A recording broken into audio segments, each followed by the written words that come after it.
Hi hello friends, എല്ലാ കൂട്ടുകാർക്കും മൗനരേഖ സീരിയലിൽ ഇന്നത്തെ നല്ലൊരു എപ്പിസോഡിലേക്ക് തന്നെ സ്വാഗതം കേട്ടോ.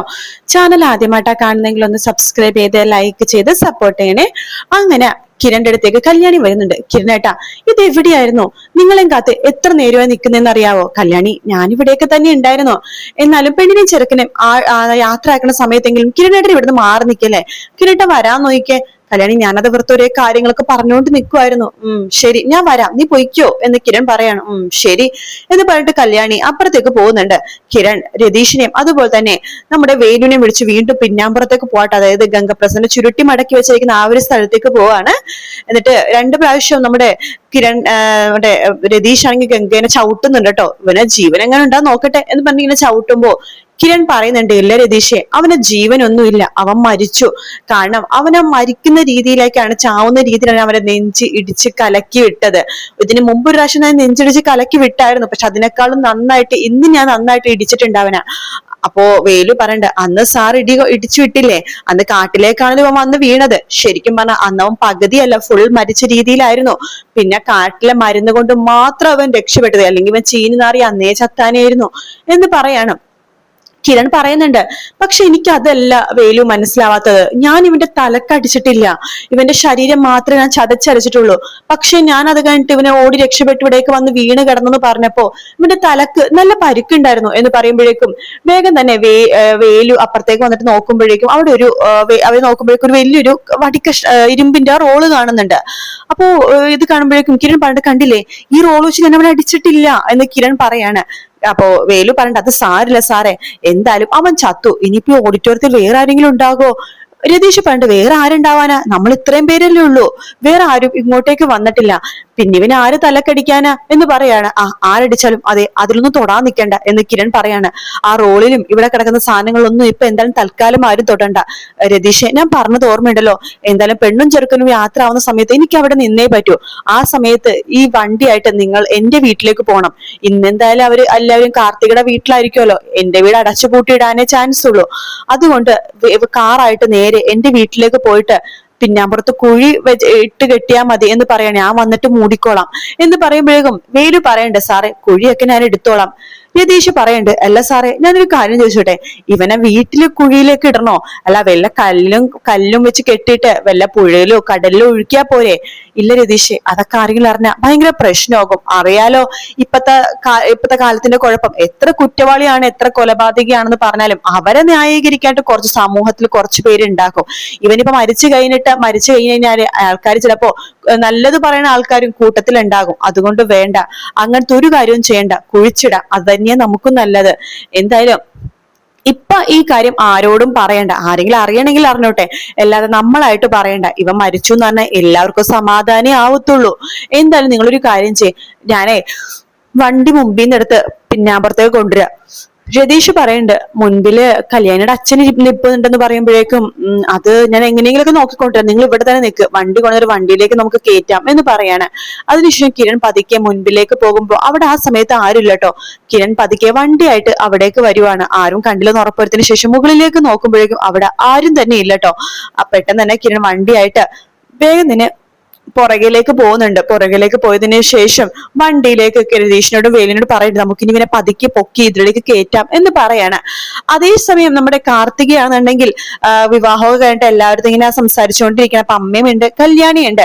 അപ്പൊ നമ്മുടെ ലക്ഷ്മണൻ പറഞ്ഞിട്ട്, മോള് ഇനി വേണം സൂക്ഷിക്കാനായിട്ട്, ഇതേ കല്യാണം കഴിഞ്ഞു എന്ന് പറഞ്ഞിട്ട് ദിലീപിന്റെ കൂടെ പുറത്തെവിടെയും കറങ്ങി നടക്കാനൊന്നും പാടില്ല കേട്ടോ മോളെ എന്ന് പറയുമ്പോഴേക്കും കല്യാണി പറയുന്നുണ്ട്, അമ്മ അതൊന്നും കാർത്തിച്ചിനെ പറഞ്ഞു പഠിപ്പിക്കേണ്ട, എല്ലാം കാർത്തിക ചേച്ചിക്ക് അറിയാം അല്ലേ ചേച്ചി എന്ന് പറയാണ്. അതെ, എന്നാലും എനിക്ക് നിങ്ങളെയൊക്കെ വിട്ടു പോവാൻ തോന്നുന്നില്ല കല്യാണി, ഇപ്പൊ തോന്നുന്നു കല്യാണം ഒന്നും വേണ്ടെന്ന്. അയ്യേ ചേച്ചി എന്താ ഇങ്ങനെയൊക്കെ പറഞ്ഞത്, ഇഷ്ടപ്പെട്ട ആളെയല്ലേ വിവാഹം കഴിച്ചത്, പിന്നെന്താ കുഴപ്പം? അല്ല കല്യാണി, എനിക്ക് എന്തോ വല്ലാത്ത ബുദ്ധിമുട്ട് പോലെ, അതുകൊണ്ടാ ദിലീപേട്ടനെ ഞാൻ എന്റെ ബിസിനസ്സിൽ പങ്കാളിയാക്കിയത്. അതാകുമ്പോഴേക്കും എനിക്ക് ഇങ്ങോട്ട് കൊണ്ടുവരികയൊക്കെ ചെയ്യാലോ, ദിലീപേട്ടന്റെ അമ്മേനെയും പങ്കാളിയാക്കാം. ലക്ഷ്മി പറയേണ്ടത്, ഇത്രയും സ്വാർത്ഥ താല്പര്യങ്ങളൊന്നും പാടില്ല മോളെ. നോക്ക്, കല്യാണം കഴിഞ്ഞ വരന്റെ വീട്ടിലാണ് നിൽക്കേണ്ടത്. പിന്നെ നമ്മളെല്ലാവരും അടുത്ത് തന്നെയില്ലേ, മോൾക്കൊരു കുഴപ്പവും ഇല്ലല്ലോ, പിന്നെ സ്നേഹിക്കാൻ മാത്രം അറിയാവുന്നവരാ മോളുടെ കൂടെ ഉള്ളത് കേട്ടോ എന്നൊക്കെ പറഞ്ഞിട്ട് ലക്ഷ്മിയമ്മ പറഞ്ഞു കൊടുക്കാണ്. അവിടേക്ക് ദിലീപിന്റെ അമ്മ വരുന്നുണ്ട്. ആഹാ, യാത്ര പറഞ്ഞു കഴിഞ്ഞില്ലേ, മോൾ ഇങ്ങനെ വിഷമിക്കൊന്നും വേണ്ട, ഇങ്ങനെ കരയൊന്നും വേണ്ട കേട്ടോ എന്നിങ്ങനെ പറയാണ്. അവിടെ മോള് ഉപദ്രവിക്കാനോ പിടിച്ചു തിന്നാനോ ആരുമില്ല, ദേ ഉണ്ടെങ്കിൽ ഈ ഞാൻ മാത്രമേ ഉള്ളൂ, ദേ മോള് പേടിക്കൊന്നും വേണ്ട, ഒരു കുഴപ്പമില്ല, എന്ന് നമുക്ക് ഇറങ്ങണ്ടേ, സമയമായി എന്ന് പറയാണ്. ആ സമയത്ത് കല്യാണി മനസ്സ് വെക്കണം, പക്ഷെ കിരണേട്ടൻ ഇത് എവിടെ പോയി, ഇതുവരെ കണ്ടില്ലല്ലോ എന്നിങ്ങനെ വിചാരിക്കുന്നുണ്ട്. കിരണാണെങ്കിൽ മുമ്പിൽ നിന്നിട്ട് ഇങ്ങനെ രതീഷിനെ ഇങ്ങനെ വിളിച്ചോണ്ട് അവരെപ്പോഴും കാറിൽ കയറ്റി കേട്ടോ ഈ ഗംഗപ്രസാദിന്റെ ബോഡി. എന്നിട്ട് അവരുടെ അടുത്ത് അവിടെ തന്നെ നിൽക്കാൻ കിരൺ പറഞ്ഞിട്ട് മുമ്പിലേക്ക് വന്ന് നോക്കണം അവിടെ ആരും ഇല്ലെന്ന് ഉറപ്പുവരുത്താനായിട്ട്. എന്നിട്ട് രതീഷിനെ ഫോൺ വിളിക്കുന്നുണ്ട്. ആ രതീഷെ, ദേ കല്യാണ പെണ്ണും ചെറുക്കനും ഇപ്പൊ ഇറങ്ങും, അതിനുശേഷം തന്നെ നിങ്ങൾ പുറപ്പെട്ടോ, അവരെ യാത്രയാക്കാൻ വേണ്ടി നിങ്ങൾ നിൽക്കണമെന്നില്ല, ഞാൻ പെട്ടെന്ന് തന്നെ അങ്ങോട്ടേക്ക് വരാം, ഞാൻ കാർത്തികയുടെ വീട്ടിൽ പോകണമെന്നൊന്നുമില്ല എന്നിങ്ങനെ കിരൺ പറഞ്ഞുകൊണ്ട് ഫോൺ സംസാരിച്ചുകൊണ്ടിരിക്കെ തന്നെ കല്യാണി മുകളിൽ നിന്നിട്ട് ഇങ്ങനെ കിരണിനെ നോക്കുവാട്ടോ. അതെ രതീഷ്, കല്യാണി നോക്കുന്നുണ്ട്, ഞാൻ വെക്കുവാണേ എന്ന് വേണ്ടി ഫോൺ വെക്കുന്നുണ്ട്. കല്യാണി വേഗം കിരണിന്റെ അടുത്തേക്ക് വരികയാണ്. കിരണേട്ടാ, ഇത് എവിടെയാ, എത്ര നേരമായി കാത്തിരിക്കണതേ, പെണ്ണും ചെറുക്കനും പുറപ്പെടാൻ സമയമായി, കിരണേട്ടൻ ഈ സമയത്തെങ്കിലും അവിടെ വേണ്ടേ, ഒന്നും പങ്കെടുക്കണമില്ല കിരണേട്ടൻ.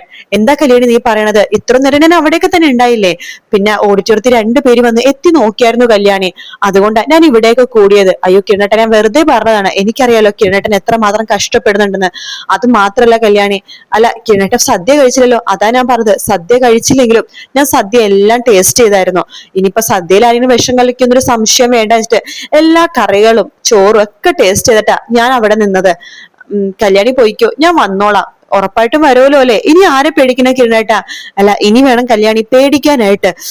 പെണ്ണും ചെറുക്കനും കാറിൽ കയറി അവിടെ എത്തണ വരെ നമ്മൾ പേടിക്കണ്ടേ, എനിക്ക് തോന്നുന്നു ഇനി പേടിക്കേണ്ട ആവശ്യമൊന്നുമില്ല, അവൻ വരേണ്ട എന്തായാലും ന്യൂസ് ഒക്കെ ഇപ്പൊ എല്ലായിടത്തും പരന്നു കഴിഞ്ഞു, അവൻ വരേണ്ട സമയമാണെങ്കിൽ മുഹൂർത്തിനെ വന്നാനല്ലോ എന്നിങ്ങനെ കല്യാണി പറയാണ്. അത് കേട്ട് കിരൺ മനസ്സിൽ വിചാരിക്കണ്ട, അവനൊക്കെ എപ്പോഴേ വന്ന് ശവമായി എന്നിങ്ങനെ വിചാരിക്കുന്നുണ്ട്.